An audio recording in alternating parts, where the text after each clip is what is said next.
ಕೃಷಿ ಸಹಕಾರ ಸಂಘದ ಚುನಾವಣೆ ನಡೆದು ಆ ಚುನಾವಣೆಯಲ್ಲಿ ಇವತ್ತು ಏನು ನಮ್ಮ ಮೈತ್ರಿ ಅಭ್ಯರ್ಥಿಗಳನ್ನ NDA ಕೂಟ ಮತದಾರರುಗಳು ಕೆಲವು ಕುತಂತ್ರ ಒಡ್ಡಿದ್ರು. ಕುತಂತ್ರ ಹೋಗೆಲ್ಲ ಅತಂತ್ರ ಆಗೋಯ್ತು. ಅದೆಲ್ಲರಿಗೂ ಗೊತ್ತಿರೋ ವಿಚಾರ. ಕೆಲವ್ರು ಹೇಳ್ತಿದ್ರು ಹೊರಗಡೆಯಿಂದ ಕರ್ಸ್ಬಿಟ್ಟಿದ್ರು ಇಲ್ಲಿ ಮಾತಾಡ್ಸಕ್ಕೆ ಅಂತ. ಸ್ವಾಮಿ ಹೊರಗಡೆಲ್ಲ ಸ್ವಾಮಿ, ಈ ಪಕ್ಷದ ಭಾರಿ ನಿಷ್ಠಾವಂತ ಕಾರ್ಯಕರ್ತರು ಹೊರಗಡೆ ಪಾಕಿಸ್ತಾನದಿಂದ ಬೈದ್ರ ಸಾರಂಗಿ ಪಂಚಾಯತಿಗೆ ಏನಿಲ್ಲ. ಕ್ಯಾರ್ಪೇಟೆ ತಾಲೂಕಿನಲ್ಲಿ ನಾನು ಪಾಕಿಸ್ತಾನದಿಂದ ಏನು ಬಂದಿತ್ತಿಲ್ಲ ಸಾರಂಗಿ ಪಂಚಾಯತಿಗೆ. ಆ ಭಾಷೆಗೆ ಇವತ್ತು ತಕ್ಕ ಉತ್ತರವನ್ನ ಈ ಸೊಸೈಟಿ ಮತದಾರ ಬಂಧುಗಳು ತೋರವ್ರೆ, ಹೊರಗಡೆರ ಇಲ್ಲಿಯವರೇ ಅಂತ. ಸ್ವಾಮಿ ಇದು ಈಗ ಪ್ರಥಮ ಸ್ಟಾರ್ಟಿಂಗ್, ಪೂಜೆ ಆಗಿದೆ, ಮುಂದೆ ಇದೆ ಅಂತ ಹೇಳಿ ಜಾಸ್ತಿ ಮಾತಾಡಕ್ಕೆ ಹೋಗಲ್ಲ. ಈ ತಾಲೂಕಿನ ಶಾಸಕರಾದಂಥ HD ಮಂಜಣ್ಣರ ನೇತೃತ್ವದಲ್ಲಿ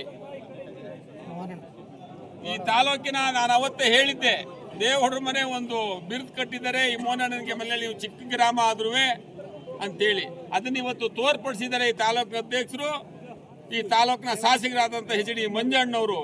ಏನು ಇವ್ರದ್ದು ಬಿರುದು ಅನ್ನೋದು ಇವತ್ತು ಈ ಮತದಾರರು ತೋರಿದರೆ. ಅಷ್ಟು ಮಾತಾಡಕ್ಕೆ ಅವಕಾಶ ಮಾಡಿಕೊಟ್ರೆ ಎಲ್ಲರೂ ಒಂದ್ಸಿ ನಾನು ಮಾತನಾಡ್ತೀನಿ. ಜೈ ಜೈ JDS.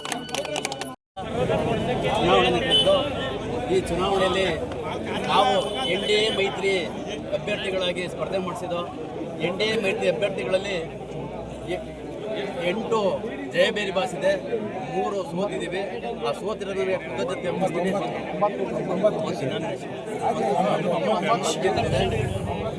ಮೊದಲನಾಗಿ ನಾನು BJP ಮತ್ತು JDS ಮತದಾರ ಬಂಧುಗಳಿಗೆ, ನಮ್ಮ ಸಾರಂಗಿ ಕೃಷಿ ಪತ್ತಿನ ಸಹಕಾರ ಸಂಘದ ವ್ಯಾಪ್ತಿಗೆ ಸೇರಿರುವ ಎಲ್ಲರಿಗೂ ಹೃತ್ಪೂರ್ವಕವಾದ ನಮಸ್ಕಾರಗಳನ್ನು ಅರ್ಪಿಸುತ್ತೇನೆ. ಯಾಕೆ ಅಂದರೆ ಇದೇ ಜಾಗದಲ್ಲಿ ನಾನು ಸ್ಟೇಟ್ಮೆಂಟ್ ಹೇಳಿದೆ, ನಾನು BJPಯ ಕಟ್ಟಾಳು ಅಂತ ಹೇಳಿದೆ. ಅದಕ್ಕೆ ವಿವರಣೆ ಕೊಟ್ಟು ಹೇಳಿದ್ರು. ನಾನು ಇವತ್ತು ಹೇಳ್ತೀನಿ, ಯಾವ ಪಕ್ಷಕ್ಕೆ ಹೋಗಿ ನಿಷ್ಠೆಯಿಂದ ಇರ್ತೀನಿ ಆ ಪಕ್ಷಕ್ಕೆ ನಾನು ಕಟ್ಟಾಳೆ. ನನಗೆ ಯಾರೋ ಒಬ್ಬರು ನನ್ನ ಸ್ನೇಹಿತರ ಜೊತೆ ಹಂಚ್ಕೊಂಡಿದ್ರು, BSPಗೆ ಹೋಗಿದ್ರು, ಕಾಂಗ್ರೆಸ್ಗೆ ಹೋಗಿದ್ರು, JDSಗೆ ಹೋಗಿದ್ರು ಅಂತ. ನಾನು ಯಾವ ಪಕ್ಷಕ್ಕೆ ಹೋಗಿದ್ದೀನಿ ಆ ಪಕ್ಷಕ್ಕೆ ನಾನು ನಿಯತ್ತಿನಾಗಿ ಕಟ್ಟಾಳಾಗಿ ಇರ್ತೀನಿ, ಮುಂದೆನೂ ಇರ್ತೀನಿ ಅಂತ ಹೇಳ್ತಾ ನನ್ನ ಮಾತನ್ನು ಮುಗಿಸ್ತೀನಿ.